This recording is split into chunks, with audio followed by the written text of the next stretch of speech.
Shalom, salam sejahtera bagi Bapak Ibu Saudara jemaat Tuhan yang terkasih di dalam Tuhan Yesus Kristus. Hari ini tema Bina Iman kita adalah tentang sabar dan pengampunan.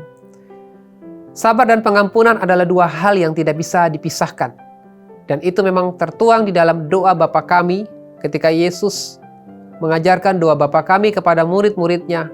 Dia katakan, ampunilah segala dosa kami sebagaimana kami juga mengampuni orang yang bersalah kepada kami, yang tertuang di dalam Lukas 11 ayat 1-4. Tetapi dalam poin ini kita melihat esensi dari pengampunan adalah sesuatu hal yang berdampak di dalam kekekalan. Kita akan lihat di dalam Kolose pasal 3 ayat 13 mengatakan, sabarlah kamu seorang terhadap yang lain dan ampunilah seorang akan yang lain apabila yang seorang menaruh dendam terhadap yang lain, sama seperti Tuhan telah mengampuni kamu, kamu perbuatlah demikian. Saudaraku, pengampunan yang Tuhan beri itu adalah pengampunan yang terbaik. Pengampunan yang Tuhan beri membuat kita semakin hari semakin berkenan di hadapannya.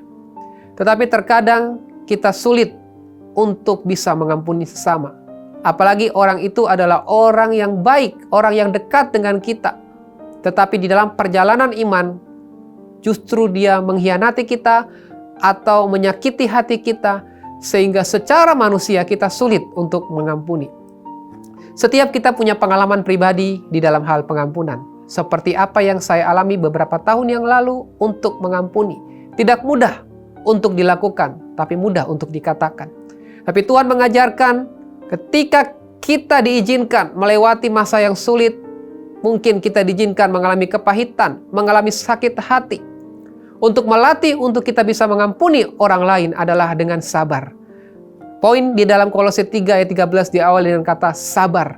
Saat saudara bisa sabar, melihat kondisi yang ada, sabar di dalam menanggung segala sesuatu, sabar ketika dihianati, sabar ketika Anda disakiti.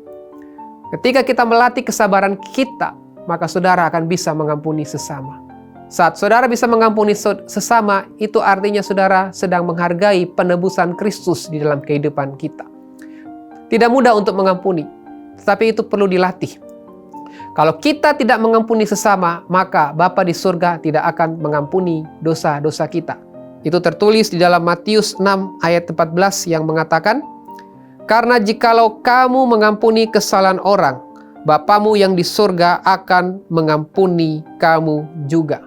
Orang yang mengampuni tidak terikat dengan masa lalu. Saya ilustrasikan seperti kita kena luka, goresan. Waktu kita melihat luka itu masih terasa sakit, artinya kita belum mengampuni. Tapi ketika ada goresan, goresan tetap ada, luka tetap ada. Seperti saya pernah tergores oleh parang beberapa 10 tahun, 15 tahun yang lalu. Tapi saya masih mengingat beberapa puluh tahun yang lalu, 15 tahun yang lalu. Tetapi saya tidak lagi merasakan sakit itu atas luka yang saya alami. Itu berarti kita sudah bisa mengampuni. Mengampuni artinya melupakan masa lalu. Mengampuni artinya kita tidak lagi dikuasai oleh hal-hal duniawi, dikuasai oleh kepahitan, dikuasai oleh sakit hati. Saat saudara bisa sabar melihat hal itu, saudara akan bisa mudah mengampuni sesama. Dan hubungan Kristus, hubungan kita dengan Kristus akan terwujud nyatakan dengan hubungan kita dengan sesama. Saat saudara belum bisa mengampuni, itu artinya ada yang tidak beres antara hubungan Anda dengan Kristus. Kalau kita ingin maksimal dalam pelayanan, kalau kita ingin diberkati Tuhan, maka belajarlah untuk mengampuni sesama.